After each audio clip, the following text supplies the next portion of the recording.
السلام علیکم۔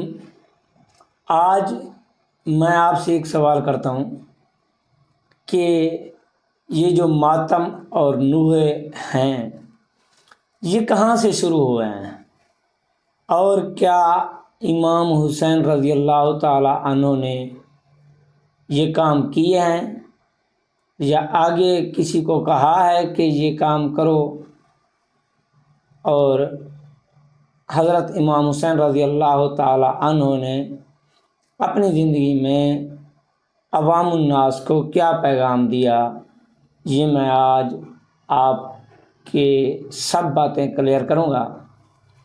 تو انشاءاللہ آپ نے پوری ویڈیو دیکھنی ہے اور آگے بھی شیئر کرنی ہے، کیونکہ خود بھی ہم عمل کر سکیں اور دوسروں تک بھی پہنچا سکیں، تو یہ لازمی سنیں۔ الصلاۃ والسلام علیک یا سیدی یا نبی یا رسول اللہ، الصلاۃ والسلام علیک یا سیدی یا نبی یا حبیب اللہ، نحمد و نصلی و نسلم علی رسول النبی الکریم۔ اللہ کریم ہم سب کو دین کے کام کرنے کی اور دین کے کاموں پر عمل کرنے کی توفیق و رفیق عطا فرمائے۔ اللہ تعالی ہم پر اپنے محبوب کی خاص نظر عنایت فرمائے۔ تو آج ہم حضرت امام حسین کی زندگی کے بارے کچھ بیان کریں گے، اور جو آج کل ماتم نوحے اس کے بارے میں بھی کچھ بیان کریں گے۔ تو وہ سب سے پہلے یہ ہے کہ ماتم کس کا کیا جاتا ہے؟ اللہ تعالیٰ فرماتا ہے کہ جو میری راہ میں شہید ہوئے ہیں وہ زندہ ہیں، اور جو ان کو مردہ کہتا ہے وہ اعلان جنگ ہے۔ کس کے ساتھ؟ رب کے ساتھ۔ اللہ تعالیٰ فرماتا ہے جو میری راہ میں شہید ہو گئے ہیں وہ زندہ ہیں، ان کو مردہ نہ کہو۔ تو سب سے پہلے جو ہم ماتم کرتے ہیں، ماتم کس کا کیا جاتا ہے؟ ماتم زندہ کا کیا جاتا ہے یا مردہ کا کیا جاتا ہے؟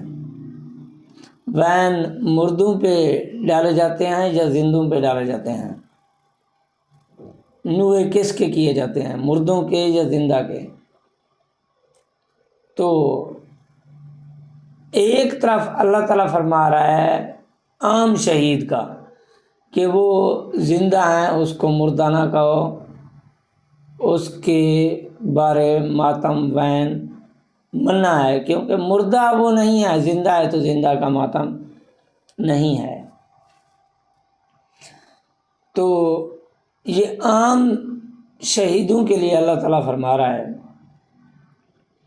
اور سب سے بڑا شہید کون ہے، سب سے بڑا زندہ کون ہے؟ حضرت امام حسین رضی اللہ تعالی عنہ یہ نبی پاک صلی اللہ علیہ وآلہ وسلم کی اولاد میں سے ہیں، اور نبی پاک صلی اللہ علیہ وآلہ وسلم نے فرمایا میں حسین وچوں، حسین میرے وچوں۔ مطلب جسم الگ الگ اور جان ایک۔ اور اتنی محبت فرماتے تھے حضور صلی اللہ علیہ وآلہ وسلم، حضرت امام حسین کو کندھوں پر بھی اٹھاتے تھے، ان کی زبان بھی چوستے تھے، ان کی گردن پہ بوسہ بھی کرتے تھے۔ تو ایک دن حضرت فاطمہ الزہرا رضی اللہ تعالیٰ عنہ نے پوچھ لیا یا رسول اللہ آپ امام حسین کی گردن کو کیوں چومتے ہو، گردن پہ بوسہ کیوں کرتے ہو؟ تو آپ نے فرمایا اے فاطمہ جو میں دیکھ رہا ہوں وہ آپ کو نہیں پتہ، میں تو اس لیے چومتا ہوں، اس لیے ادھر پیار کرتا ہوں کہ کل کو حضرت امام حسین نے شہید ہونا ہے، ادھر گردن پر ضرب لگنی ہے، تو کل کو ان کو درد نہ محسوس ہو، ان کو خوف نہ محسوس ہو، اسی لیے میں اس گردن کا پیار کرتا ہوں۔ کہ یہ خوشی خوشی اپنے رب کے حضور حاضر ہوں۔ تو یہ حضرت امام حسین اور ان کی اولاد 72 تن، ان میں سے حضرت علی کے بیٹے بھی تھے کچھ دوسری بیوی سے، اور یہ فاطمہ الزہرا رضی اللہ تعالی عنہ سے بھی اولاد تھی۔ یہ سب اکٹھے تھے اور کچھ ان کو ماننے والے بھی تھے۔ 72 تن تھے جو شہید ہوئے ہیں، جو اس جنگ میں شہید ہوئے ہیں۔ تو وہ شہید زندہ ہیں، وہ شہید زندہ ہیں، اور زندہ کا ماتم کرنا گناہ ہے۔ تو یہ جو ماتم کرتے ہیں ان کا، وہ ان کا تو نہیں کر رہے ہوتے، اپنے آپ کو سزائیں دے رہے ہوتے ہیں۔ کالے کپڑے پہننا، یہ ماتم کرنا، نوے کرنا، وین کرنا، یہ آگ پر چلنا، یہ عذاب ہے یا ننگے پاؤں چلنا؟ یہ عذاب سے کم تو نہیں ہے، یہ کوئی خوشی سے کوئی نہیں کرتا، یہ عذاب کھاتے ہیں۔ تو خدا را میرے بھائیو، ایسے کاموں سے بچو، زندوں کا ماتم مت کیا کرو، زندوں کا ماتم مت کیا کرو، کیونکہ وہ زندہ ہیں، کل بھی زندہ تھے، آج بھی زندہ، واللہ کل بھی زندہ تھے اور آج بھی زندہ ہیں اور ہمیشہ زندہ رہیں گے، اور جنتی نوجوانوں کے سردار ہیں حضرت امام حسین رضی اللہ تعالیٰ عنہ۔ تو خدا را ان کی تذلیل نہ کریں، وہ تذلیل ان کی نہیں ہے، وہ آپ کی تذلیل ہو رہی ہے، کیونکہ آپ اللہ تعالیٰ کے فرمان کے خلاف چل رہے ہیں۔ تو دوسری بات، حضرت امام حسین رضی اللہ تعالیٰ عنہ نے ماتم یا وین کیا تھا۔ انہوں نے جب حضرت علی اصغر، حضرت علی اکبر، حضرت عباس اور باقی جو بھی بھائی تھے،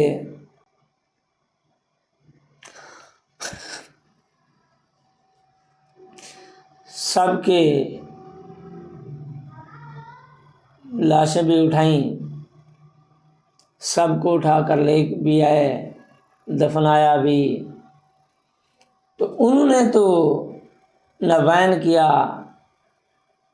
نہ انہوں نے ماتم کیا، نہ چیخو پکار کی کہ میں لٹ گیا، میں فلاں ہو گیا، میں فلاں ہو گیا، چیخو پکار تو نہیں کی۔ انہوں نے ہمیں کیا سبق دیا ہے؟ انہوں نے صرف صبر اور شکر کا ہمیں درس دیا ہے، جو ہم نے چھوڑ دیا ہے۔ تو خدا را صبر اور شکر کا درس دیا ہے، اور آخری وقت پر آپ حضرت امام حسین رضی اللہ تعالی عنہ کیا کر رہے تھے، اور ہمیں حضرت امام حسین رضی اللہ تعالی عنہ نے آخری وقت کیا درس دیا ہے۔ آخری وقت انہوں نے پوری جنگ میں سب سے پہلے صبر اور شکر کا دامن تھامے رکھا ہے، اور آخری وقت جو ہمیں سبق دیا ہے وہ قرآن اور نماز کا۔ آپ سجدے بھی کر رہے تھے اور قرآن بھی پڑھ رہے تھے۔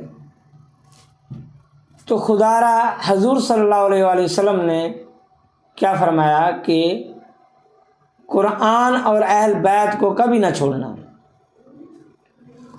تو آج ہم اپنے من گھڑت راستے اپنا کے ان پہ چل چکے ہیں، اپنے آپ کو گمراہ کر رہے ہیں، اپنے آپ کو دین سے دور کر رہے ہیں۔ تو خدا را اپنے آپ کو سیدھے راستے پر لے کر آئیں، اہل بیت کو مضبوطی سے تھامیں، قرآن کو مضبوطی سے تھامیں، تو آپ کامیاب ہو جائیں گے۔ آج کل جو محرم 9-10 محرم کے دن آ گئے ہیں، تو آج کل آپ نے نبی پاک صلی اللہ علیہ وآلہ وسلم کو، حضرت امام حسین رضی اللہ تعالی عنہ کو اور ان کی آل اولاد کو راضی کرنا ہے، اللہ کو راضی کرنا ہے۔ تو آپ نے یہ کام کرنے ہیں، ایک صبر اور شکر کا دامن تھامے رکھنا ہے۔ کوئی چھوٹی موٹی غلطی کرتا بھی ہے آپ سے، آپ کو گالی گلوچ کر دیتا ہے، آپ کو دھکا دے دیتا ہے، تو آپ صبر اور شکر کا دامن تھامے رکھیں، لڑائی نہیں کرنی کسی سے۔ اور دوسرے نمبر پر قرآن پڑھیں جتنا ہو سکے، درود و سلام پڑھیں، اور نماز نوافل یہ پڑھیں، اللہ بھی راضی ہوگا، اللہ کا رسول بھی راضی ہوگا، اور حضرت امام حسین اور ان کی آل اولاد سب آپ پر راضی ہوں گے، کیونکہ جو کام انہوں نے ہمیں دیا ہے وہ کریں گے تو وہ راضی ہوں گے، نہیں تو ان کی تذلیل کریں گے تو وہ بھی ناراض ہوں گے، اللہ بھی ناراض ہوگا اور اس کا رسول بھی ناراض ہوگا۔ تو خدا را اپنی آخرت بچائیں، اپنی آخرت بچائیں۔ میں آپ سے ہاتھ جوڑ کر عرض کرتا ہوں کہ اپنی آخرت تباہ نہ کریں، اپنے آپ کو امام حسین رضی اللہ تعالیٰ عنہ کے نقش قدم پر لائیں اور قائم رکھیں۔ اللہ تعالیٰ تمام مسلمانوں کے ماں باپ پر اپنا خاص کرم فضل و رحم فرمائے، اور خاص کر میرے ماں باپ کی اندرونی بیرونی تکلیفیں پریشانیاں دور فرمائے، اپنا خاص کرم فضل و رحم فرمائے، اور تمام مسلمانوں کی اندرونی بیرونی تکلیفیں پریشانیاں دور فرمائے۔ صلی اللہ علیہ وسلم محمد صلی اللہ علیہ وسلم۔